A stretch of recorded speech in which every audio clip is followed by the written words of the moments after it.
are watching the My Baby Expert Show, and I am your host, Shari Criso, and here we are on our third annual holiday episode. Can you believe it, everybody?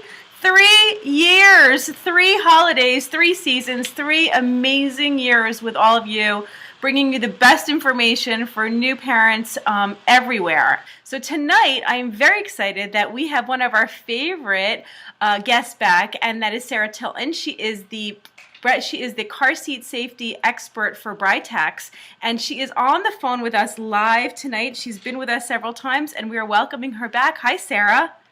Hi, Shari. Thank you. Oh. Thanks for the invitation to come back, and I'm very excited to share some more information with your great audience. Every year, there are a new group of parents that become parents for the first time, and it's so important that, every show that we've done never really outdates, with the exception of new recommendations, sometimes with car seats and other things, but the information about safety, the information about health, it's important every year to keep reviewing it. It is. And, laws change and standards change, but they constantly get better. Yes. And I think if we always just focus on best practice, absolutely. Best practice really will never change. That's for sure. That's for sure. And that's always been what you've always advised us with every show that we've ever done together. Yes, best practice, law, I always say, is the legal minimum requirement, whether we're talking about law and using car seats in motor vehicles or we're talking about FAA recommendations, traveling by air. Yes. And that's what's so important about the information that you have offered us on prior shows, and that we will do tonight, is that, really looking at what is best practice versus what is allowable. And like you've said before, and like you're saying now, it's really about looking at what is safe, what is the safest way to travel, what is the safest for my child. Exactly. Yep.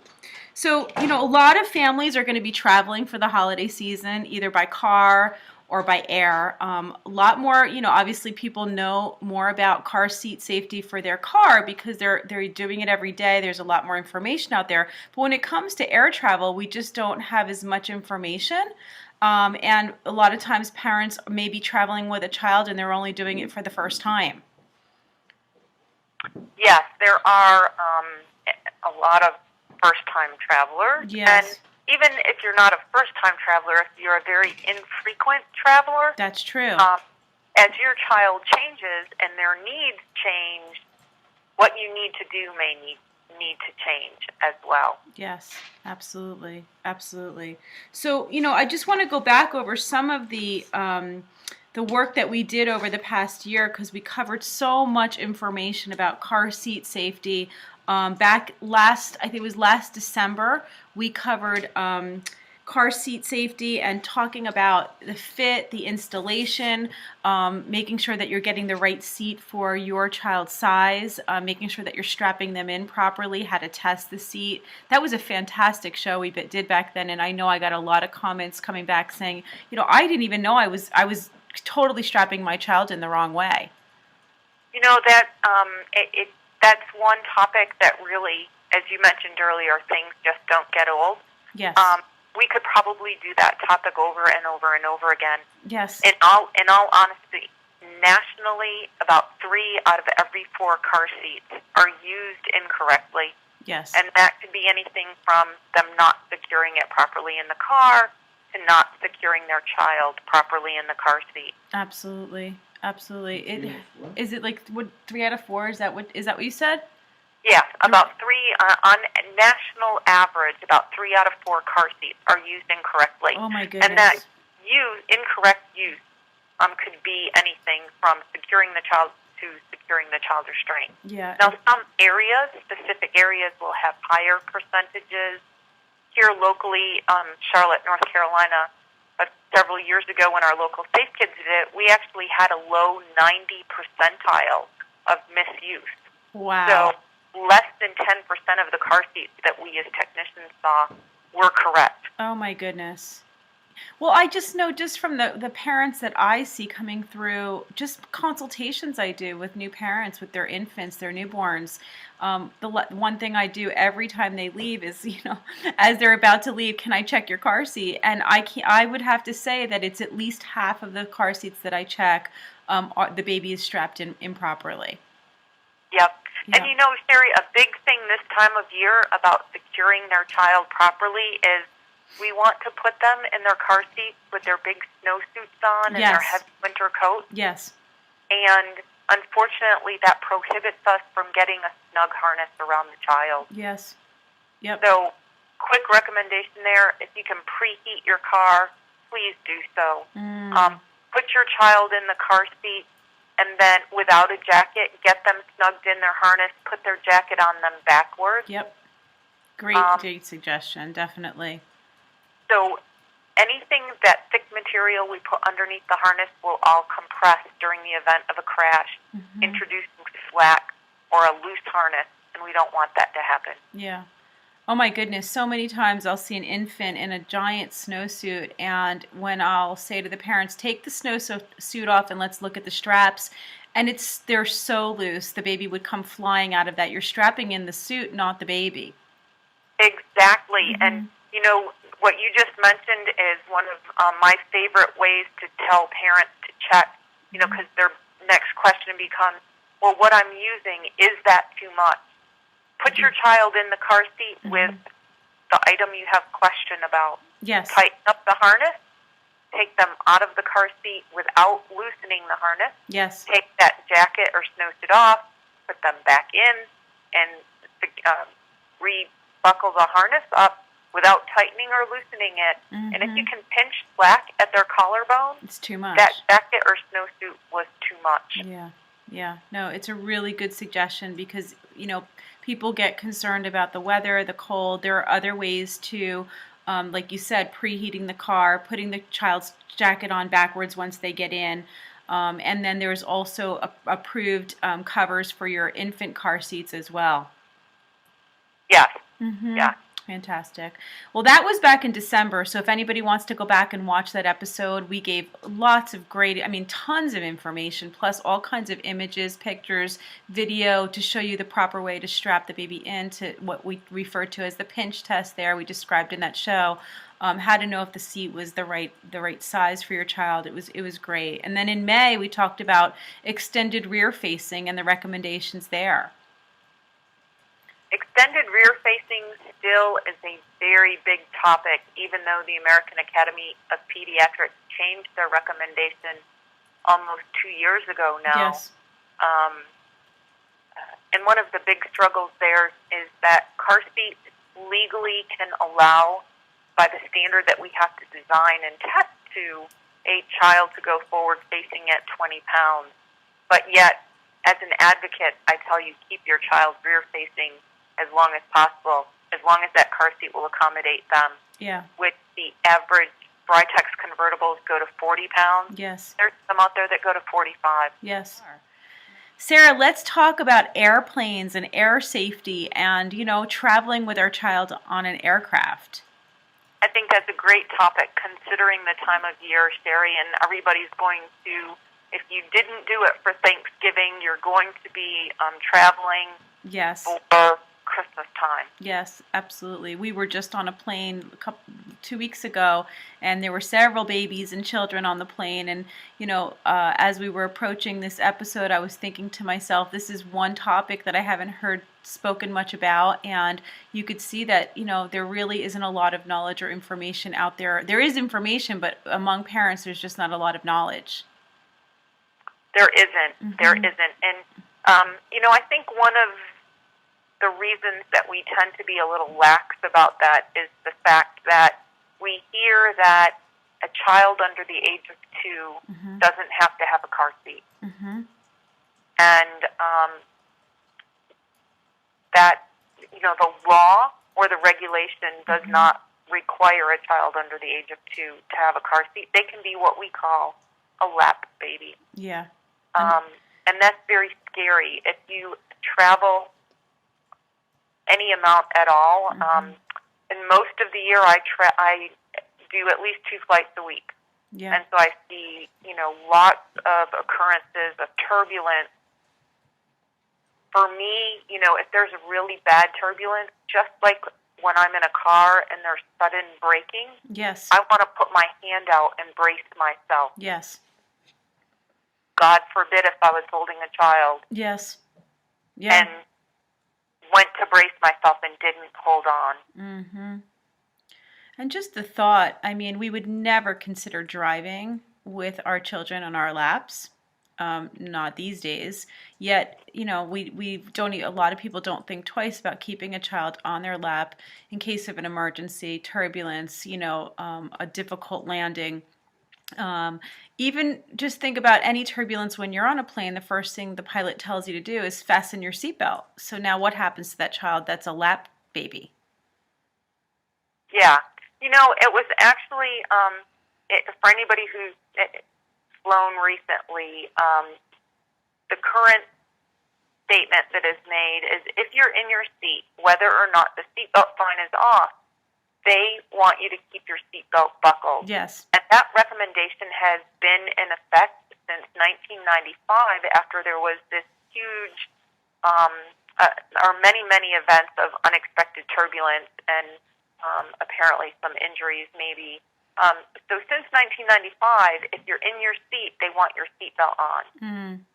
So why should we be able to allow to have a young child not properly secured? No. And to your point, a child under the age of 2, not in a car seat in a motor vehicle, is illegal. Exactly. Yeah, and this is a perfect example of when you talk about the law. There's the law, and then there's best practice.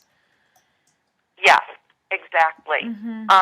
So the Federal Aviation Administration, otherwise known as the FAA, recommends that a child under the age of 2, now they recommend a child under the age of 2, less than 20 pounds, use a rear-facing car seat. From 20 to 40 pounds, they can use a forward-facing car seat. Mm-hmm. And above 40 pounds, they can just use the aircraft seatbelt. Mm-hmm. They recommend that every child be in their own seat, but it is not the law. Mm-hmm. Once they hit 2, though, they must have their own seat on the aircraft. Yeah. It's difficult, and I think that also when you're thinking about strapping your child in properly, just putting a seatbelt on an infant in their seat is not going to work. So bringing your car seat with you, it becomes critical to bring that car seat right there onto the plane. It is. Really, I get asked a lot of questions about those people who do their lap babies, mm-hmm. and what do I do with my car seat? Should I check it plane side? Should mm-hmm. I check it at the check-in counter as baggage?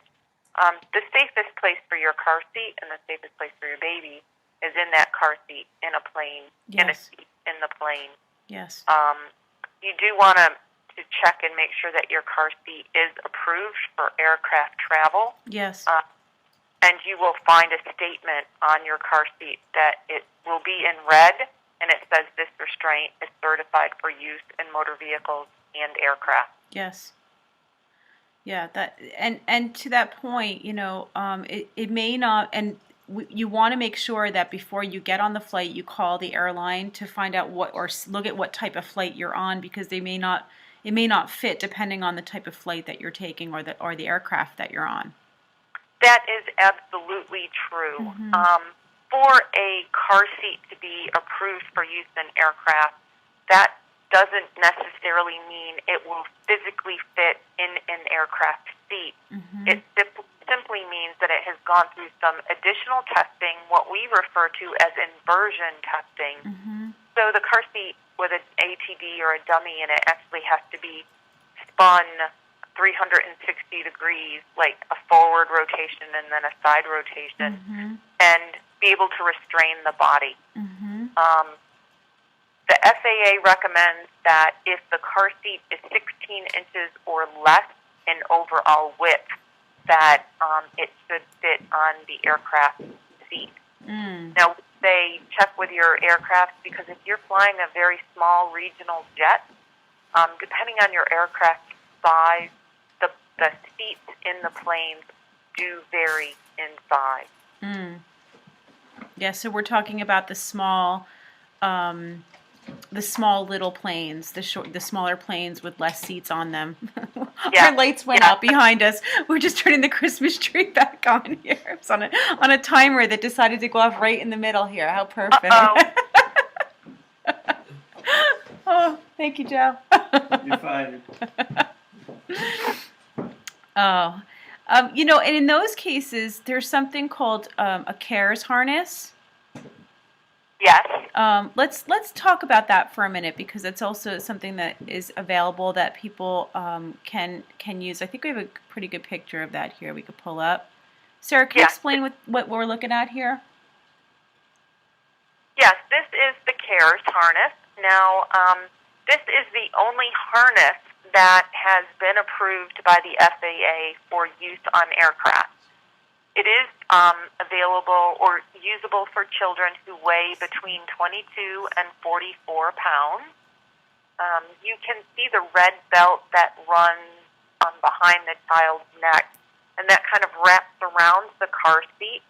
The back of the aircraft seat. And you would actually put the tray table behind on the back of the seat down, put that strap around it, and then that tray table would lock in the back upright position. And then the actual lap portion of the airline seat goes through the bottom pieces of that harness at the child's hip.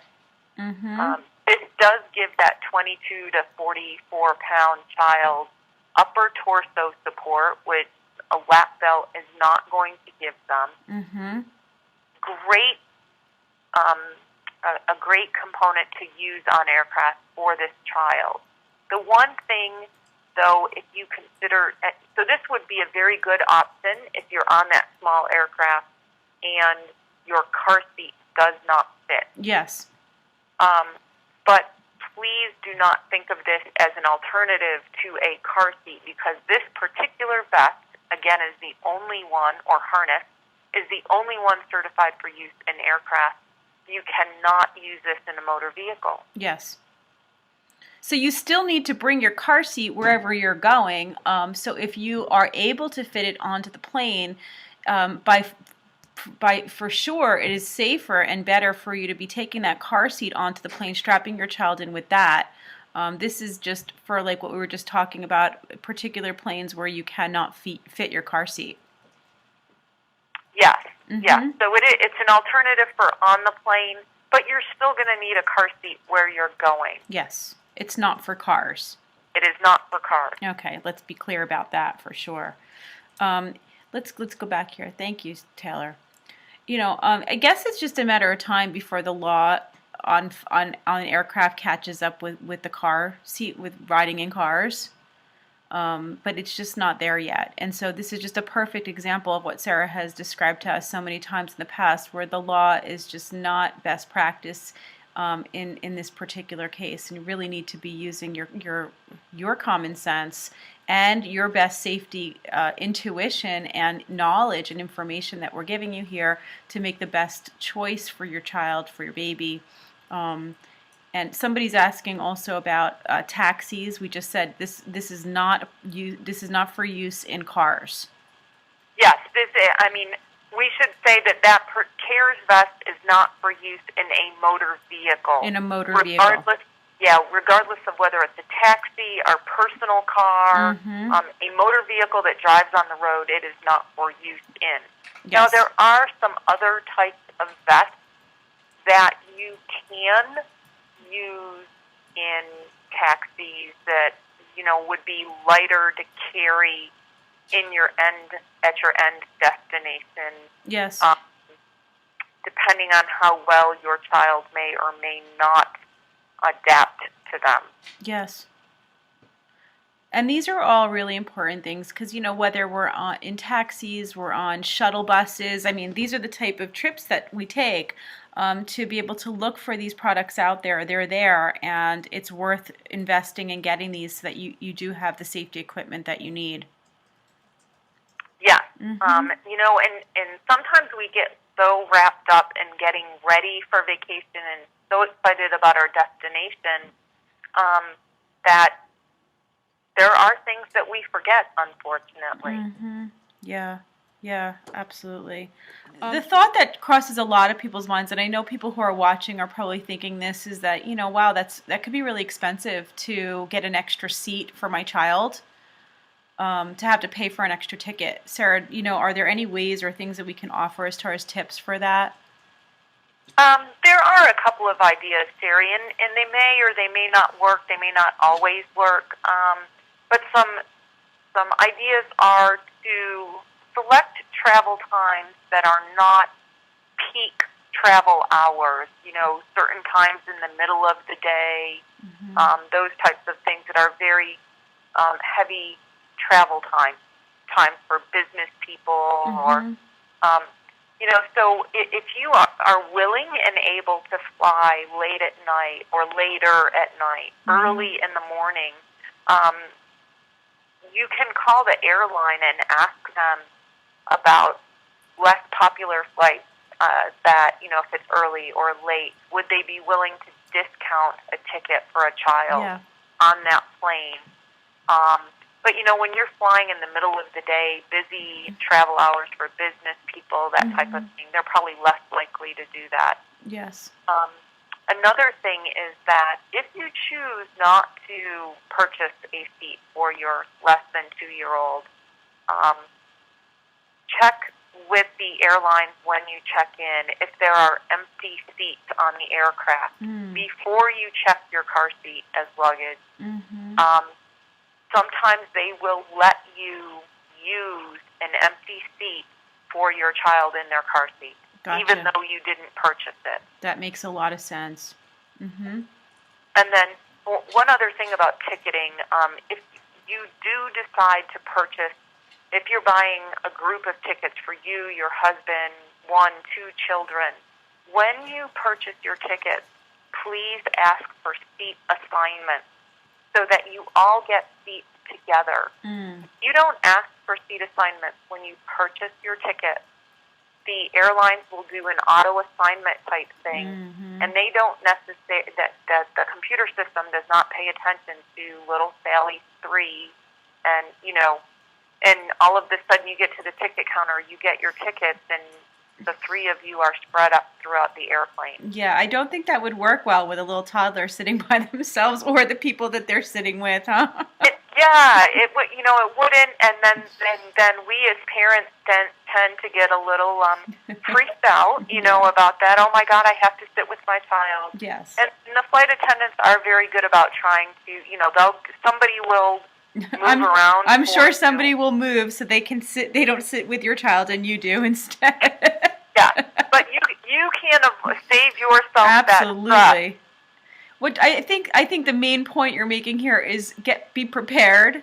You know, think of these things ahead of time. These are amazing tips that you're offering, to be calling the airlines, to be asking, to know what's available, what are the possibilities before you just show up there with your children in hand. Yeah. Are all airlines and all airports the same, Sarah? Are there any that are considered more child-friendly, easier to book with, to travel with? Really, TSA does vary a little bit from airline or airport to airport. Like I said earlier, I usually do about 2 flights a week. So I go through several airports. There is a little bit of variation, but overall, yes, it should be very comparable from one airport to the other.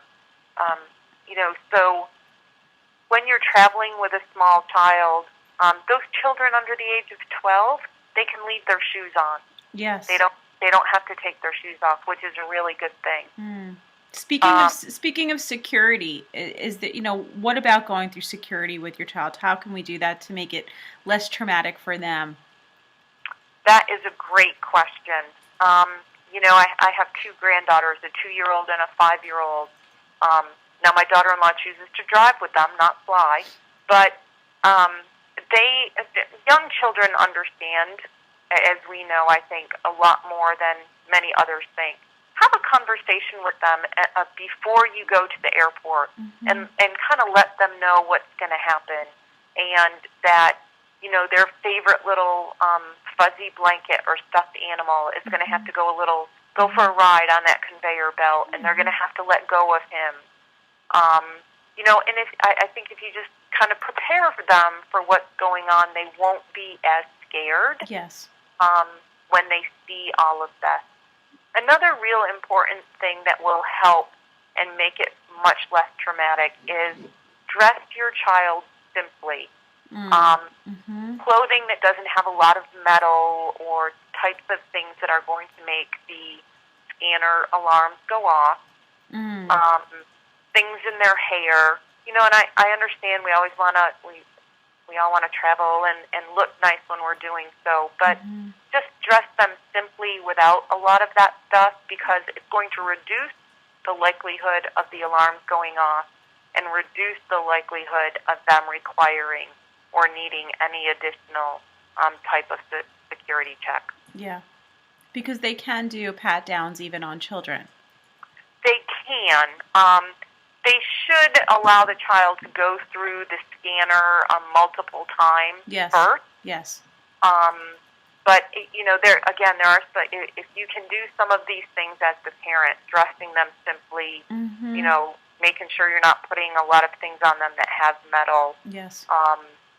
It's going to make their life that much easier. Just think ahead, you know, try to make everything go as, you can't predict everything you're going to encounter, but you can try to prevent things from getting in your way and creating a smooth, enjoyable experience, less traumatic experience for your child following some of these tips.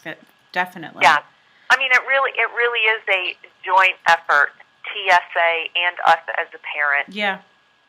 Yeah, absolutely. I know there was a question that came in that I wanted to address here, and it had to do with,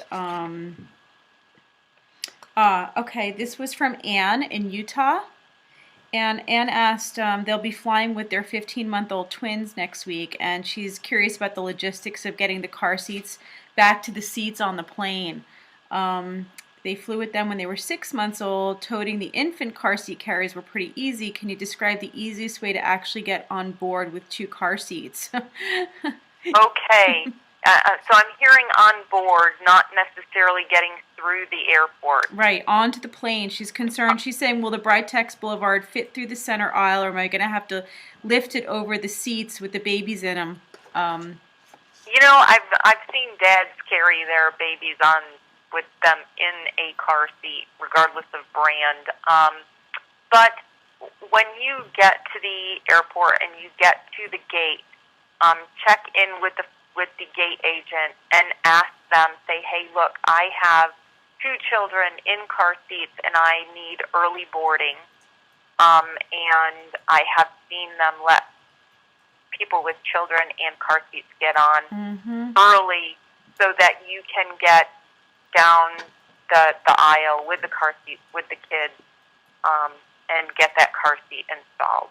Yeah, no, that's great, and that really, I mean, for anybody traveling with a child, take advantage of getting on the plane early, taking your time, being able to stand in the aisle if you need to strap the car seat in properly, all of those things. Yeah.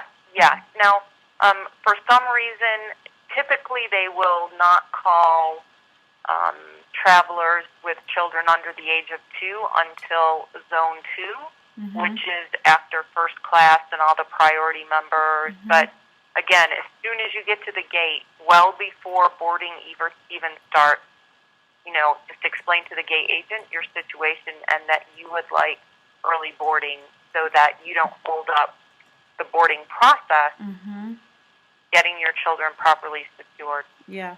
No, they don't want to hold up anything, so it's actually a good thing. Exactly. Just tell them, it'll take me way too long. I'm going to hold up the entire plane if you don't let me on. Yeah. They'll let you on quickly, I'm sure.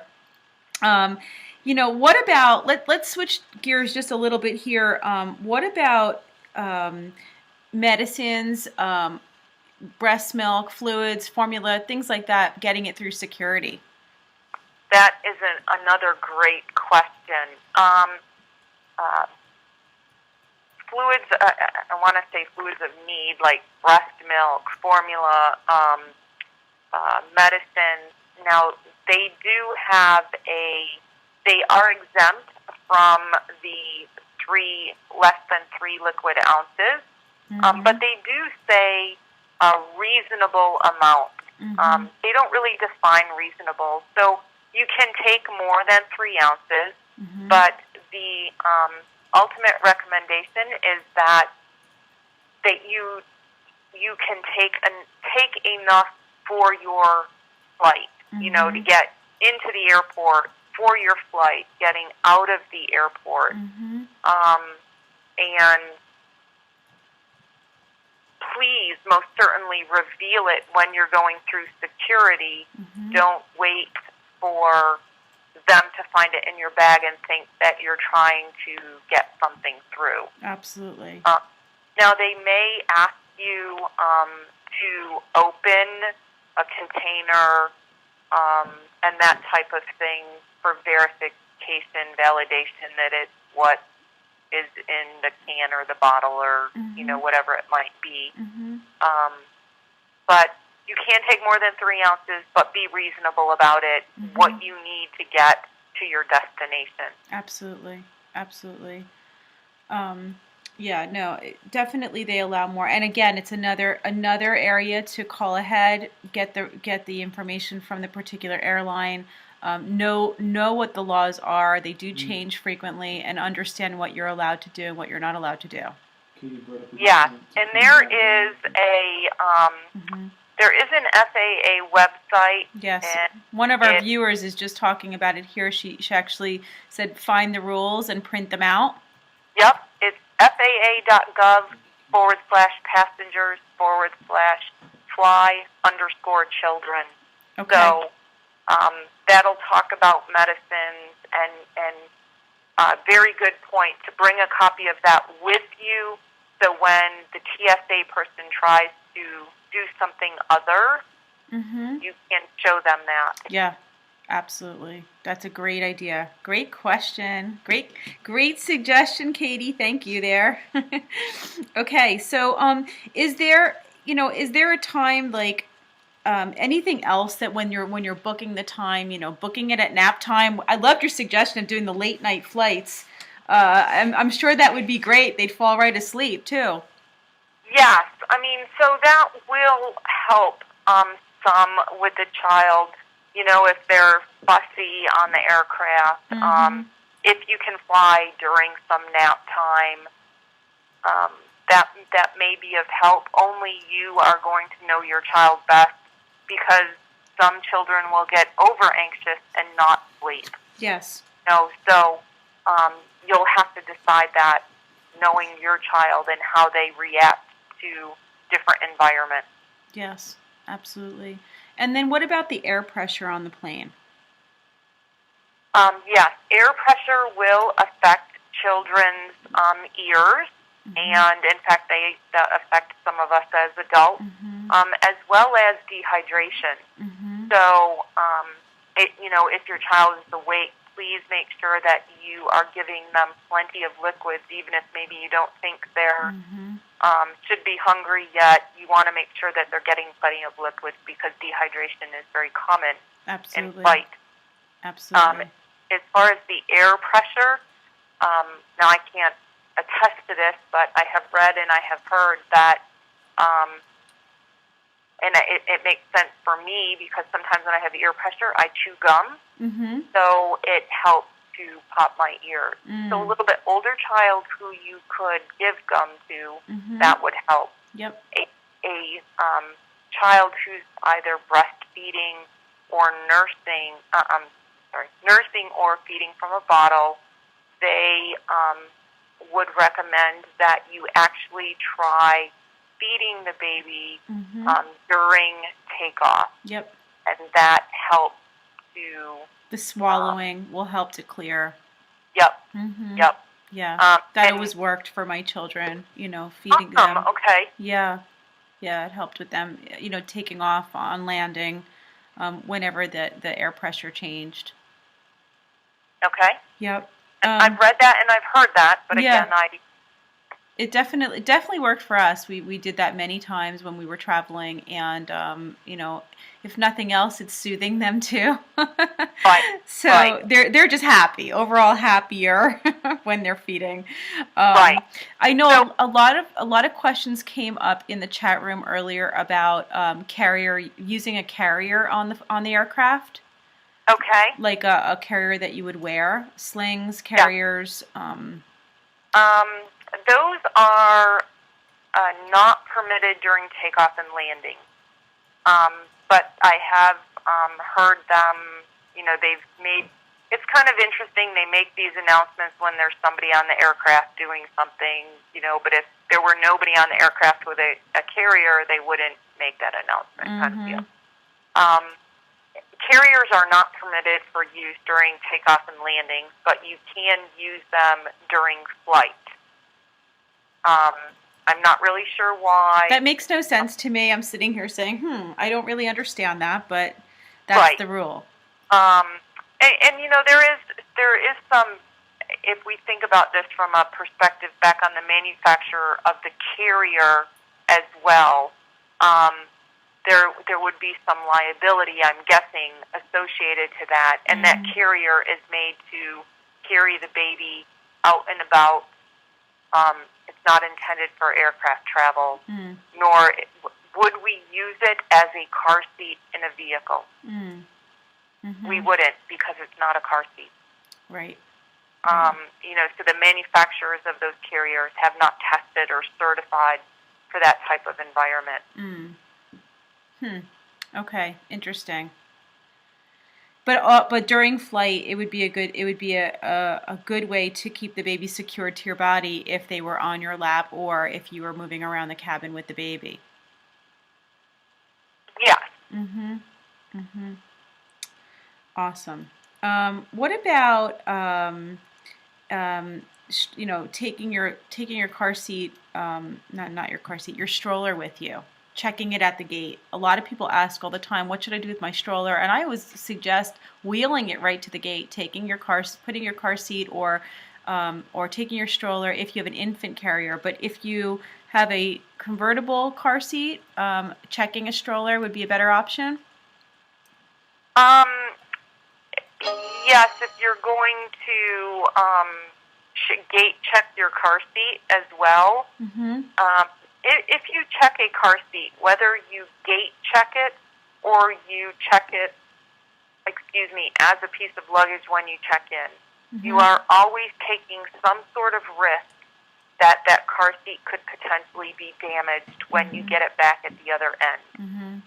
Yes. Okay? So whether you gate check it or check it as luggage, please make sure you do a once-over of the car seat to make sure that there's no physical damage and that everything is functioning, the harness is loosening, tightening. My suggestion to anybody who travels is if you have your car seat with you, take your car seat to the gate or on the plane. First on the plane, if it can't fit, then to the gate at least. The last thing you want to do is, like Sarah said, not just that the car seat is damaged, but it could not get there. And then you can't leave the airport. Right, exactly. So it's an essential piece of equipment that you don't want to let out of your sight, really, on a flight like that. I think we have an image of the car seat. No, Taylor, this one here. Right here, there's an image of the cart that you can cart the convertible car seat on. That's a Britex cart, right, Sarah? That is a Britex cart. So that is a travel cart that you can attach the car seat to the cart using the lower latch anchors. You can secure the child in their harness. You can use it as a stroller through the airport. And then, you know, once you get onto the aircraft, the cart will fold up. You put it in the overhead, and you use your car seat on the airplane. And then this is a car seat bag. Yep, and so there is a travel bag. You know, the travel bag as well would give it a little bit of protection if you do check it at the gate. It does have wheels on it, nice to pull. But like you can see the gentleman here, he's actually carrying it as a backpack. And with the Britex convertibles, quite honestly, you can carry those as a backpack using the Versatether if you wanted. So there are many, many options to get these car seats around airports now. Fantastic. And here's another image of her putting the cart up over in the overhead. Yep. So it does fold up pretty. That kind of looks like a smaller overhead, but it does fold up very nice. Oh, thank you so much. Fantastic. I mean, just when we thought there was nothing left to talk about, look at how much great information we were able to get from you and to be able to provide for all these parents and moms and dads that are watching. And I know just watching some of the chat room that was going on, they really got a lot out of it.